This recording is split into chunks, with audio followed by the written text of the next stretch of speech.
5 du livre de Daniel, le roi Belshazzar donna un grand festin pour ses seigneurs, qui étaient au nombre de 1000. Pendant qu'ils buvaient du vin, le souverain ordonna à ses serviteurs d'apporter les vases d'or et d'argent que son père Nebuchadnezzar avait enlevés du temple de Jérusalem pour les emporter à Babylone. Ils se mirent alors à boire du vin dans ces récipients, louant les dieux d'or, d'argent, de bronze, de bois et de pierre. Il agit ainsi non parce que les vases leur faisaient défaut, mais parce qu'ils voulaient blasphémer le nom de Dieu. De tout temps, les hommes prospères parvenus au zénith de leur gloire ont blasphémé Dieu. La Russie nous en offre un exemple aujourd'hui. Les habitants de ce pays ont accompli bien des progrès en matière de connaissances scientifiques et inventé beaucoup de nouveaux médicaments. Grisés par leur succès, ils ont blasphémé contre Dieu avec une hardiesse croissante. Comme Belshazzar était devenu riche et prospère, il s'enhardit au point de braver le Dieu vivant.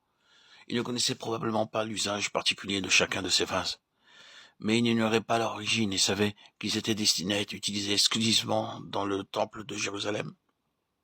Ainsi, c'est de propos délibérés qu'il donna l'ordre de les apporter, afin que lui et ses seigneurs puissent y boire du vin et louer les dieux païens.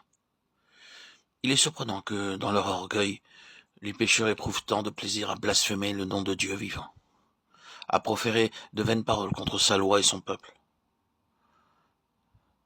J'illustrerai mon propos par un exemple. Bien que la Bible et le Coran présentent un certain nombre de points communs, nous ne constatons pas que les hindouistes dénigrent les musulmans et le Coran.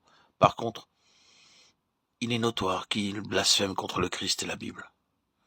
Ce sont des motivations analogues qui poussèrent le roi Belshazzar et ses seigneurs à manifester leur haine et leur mépris pour le Dieu vivant et véritable. Soudain, alors que tous étaient occupés à boire, le roi aperçut les doigts d'une main qui se déplaçait devant lui et écrivait des paroles sur la muraille. Des paroles qu'il ne pouvait pas lire, car elles appartenaient à une langue qui était étrangère. À cette vue, le monarque fut rempli d'effroi. La peur est une chose terrible qui affecte nombre de nos semblables. Les cheveux de certaines personnes en deviennent gris. Le texte qui nous occupe spécifie que tout le corps du roi se mit à trembler, ses genoux s'entrechoquaient. Ses articulations se relâchèrent et il poussa des cris de frayeur.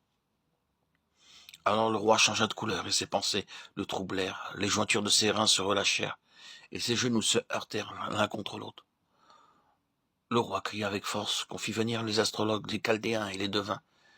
Et le roi prit la parole et dit aux sages de Babylone: quiconque lira cette écriture et m'en donnera l'explication sera revêtu de pourpre, portera un collier d'or à son cou et aura la 3e place dans le gouvernement du royaume. Daniel 5, 6, 7. Il est notoire que des hommes riches, instruits, haut placés et puissants se mettent à trembler lorsqu'ils sont les témoins d'événements mystérieux qu'ils ne peuvent pas expliquer. L'amour parfait ne peut coexister avec la crainte. Et c'est lui seul qui est capable de nous délivrer de toute peur lorsqu'il fait son entrée dans nos cœurs.